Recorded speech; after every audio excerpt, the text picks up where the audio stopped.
Merci, monsieur le rapporteur. Dans la suite de la discussion générale commune, la parole est à Madame Sophie Taillé-Polian pour 10 minutes.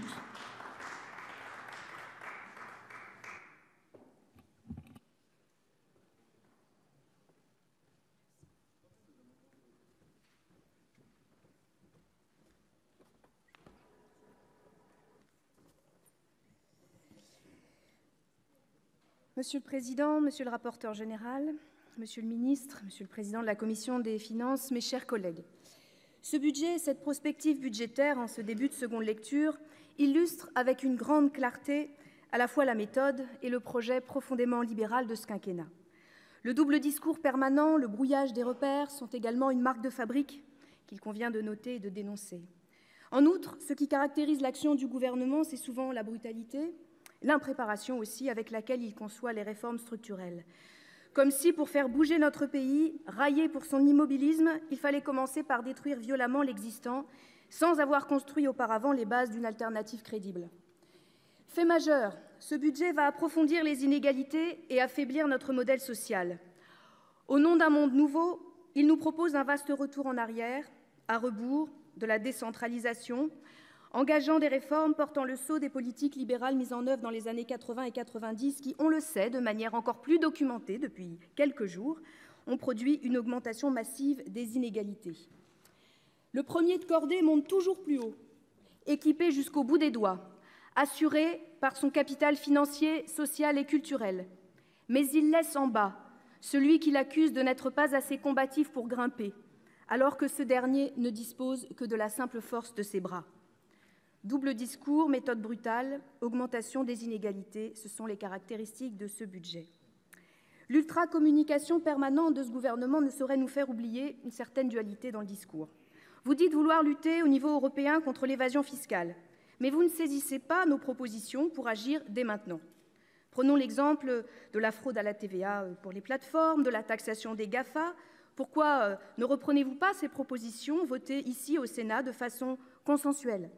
Vous prétendez lutter au niveau européen contre le dumping fiscal, mais vous jouez le jeu du nivellement par le bas, en essayant d'atteindre une moyenne européenne que nos voisins s'empresseront bien vite de faire baisser à nouveau. Vous dites vouloir mettre en œuvre un grand plan d'investissement. Or, il n'apparaît pas ou peu en crédit de paiement, moins de 2 milliards pour 2018, quand vous annoncez 57 milliards sur 5 ans.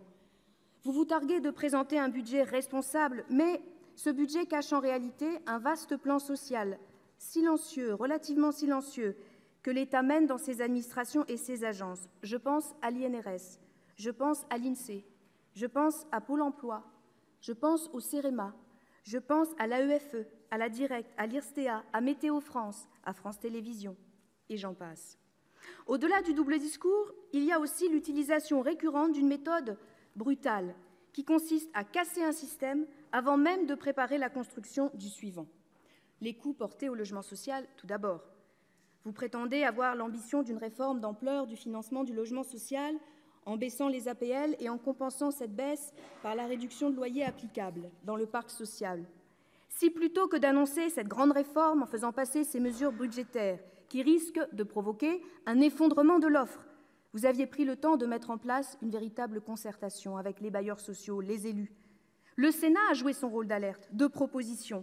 Vous n'avez pas pris en compte ces travaux lors de la deuxième lecture à l'Assemblée nationale et, in fine, vous ne répondez pas à la fragilité financière de nombre de bailleurs sociaux que vous organisez. Les conséquences sur la crise du logement seront très graves, sur le logement social comme sur l'accession sociale à la propriété. Sur les contrats aidés également, sans proposer d'alternative à court terme, ni aux personnes bénéficiaires, ni aux collectivités, vous en supprimez une large part. Vous précarisez des personnes éloignées de l'emploi pour qui la réinsertion professionnelle et donc sociale était concrète. Vous déstabilisez les collectivités territoriales et associations dans la mise en œuvre de leurs actions. En contrepoint, vous annoncez une grande réforme de la formation professionnelle, sans avoir pris soin d'en fixer en amont le cadre ou le financement. Les collectivités locales, bien sûr. Vous mettez en place un dégrèvement de la taxe d'habitation, dégrèvement que nous avons obtenu, parce qu'au départ, il s'agissait de bien pire, préfigurant de sa suppression, et vous décidez de sa compensation, mais les garanties sur l'avenir restent précaires. Disons-le clairement, il s'agit pour l'État de contrôler les recettes des collectivités. Et vous souhaitez aussi contrôler les dépenses avec la contractualisation que les préfets vont mettre en œuvre, rétablissant de ce fait le contrôle a priori des budgets des collectivités. Cette brutalité dans les décisions a poussé les élus à se mobiliser. Alors, vous avez été obligés de préciser, de revenir, ce n'était pas prévu initialement, nous dire « ne vous inquiétez pas, une grande réforme fiscale se prépare ». Le brutalité également qui oblige finalement le Premier ministre à revenir, faire des modifications importantes sur la contractualisation, allant bien au-delà de la simple précision. N'aurait-il pas été plus raisonnable de commencer par là?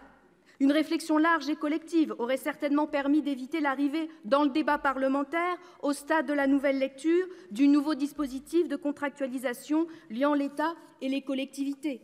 S'agissant d'une mesure aussi importante, est-il acceptable que le travail parlementaire soit ainsi réduit à 1 heure à l'Assemblée nationale, 1 journée pour le Sénat? Et je veux m'arrêter ici quelques instants sur les modifications introduites dans le PLPF suite aux conséquences de cette précipitation du gouvernement. Sur le fond de l'article 24, l'exclusion d'une partie des dépenses liées aux allocations individuelles de solidarité peut apparaître à première vue comme une avancée pour les départements. Mais ici, on retrouve le double discours, car en réalité, l'objectif de réduction, la cible finale des 13 milliards d'euros, elle est maintenue. Si ces dépenses ne sont pas intégrées dans l'effort à fournir, celui-ci devra donc être concédé sur d'autres postes, sur des départements ou sur d'autres collectivités. Sur le mécanisme de correction, auparavant uniquement mentionné dans son principe, il est maintenant précisé. Au final, votre démarche est habile, mais ne nous leurrons pas sur son résultat. L'objectif de contenir les dépenses de fonctionnement à 1,2% en valeur, c'est-à-dire au niveau de l'inflation les premières années, en dessous du niveau de l'inflation en fin de période, ne pourra que conduire à des efforts de réduction des dépenses considérables pour les collectivités. Cela ne manquera pas d'affaiblir le service public local. À ces mesures impréparées tout au moins, sinon brutales, s'ajoutent des mesures fiscales injustes qui entraîneront inexorablement un accroissement des inégalités. Après avoir augmenté la CSG, vous décidez de supprimer la presque totalité de l'impôt de solidarité sur la fortune. Vous mettez en place une flat tax. Je note d'ailleurs que l'Assemblée nationale a rejeté l'amendement du Sénat visant à éviter l'optimisation fiscale qui va en découler et qui risque de coûter beaucoup plus cher au budget de l'État. Non, mais bien entendu, monsieur le rapporteur général, mais vous savez qu'on a échangé sur ce sujet.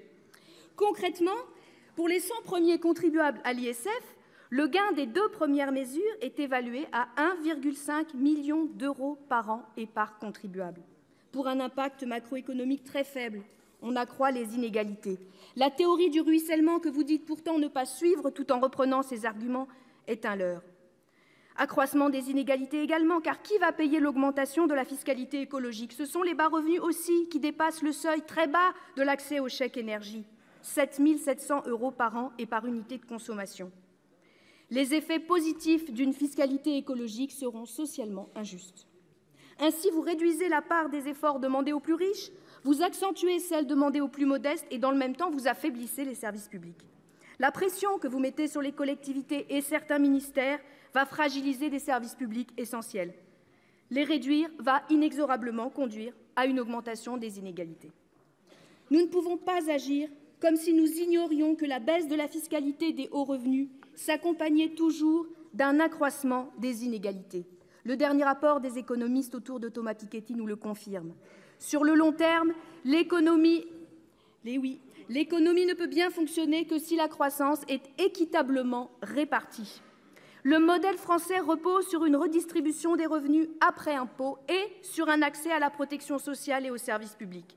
En copiant le modèle anglo-saxon, fiscalité favorable aux plus riches, flexibilisation du marché du travail, vous attaquez l'équilibre de notre système. Pour quelques hypothétiques points de PIB, vous orientez notre société vers plus de précarité et d'inégalité.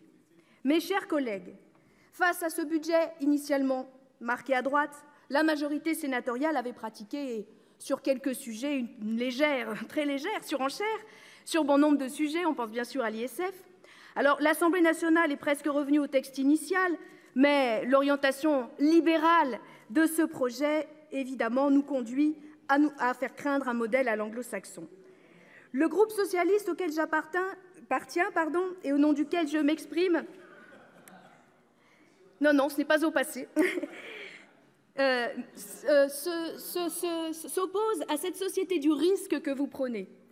Le risque, ce n'est qu'un jeu pour ceux qui ont un patrimoine bien garni, un carnet d'adresses bien rempli, des diplômes bien fournis. Mais le risque, ça peut être un voyage sans retour vers la pauvreté pour ceux qui n'ont comme filet de sécurité que la sécurité sociale et comme patrimoine que le service public.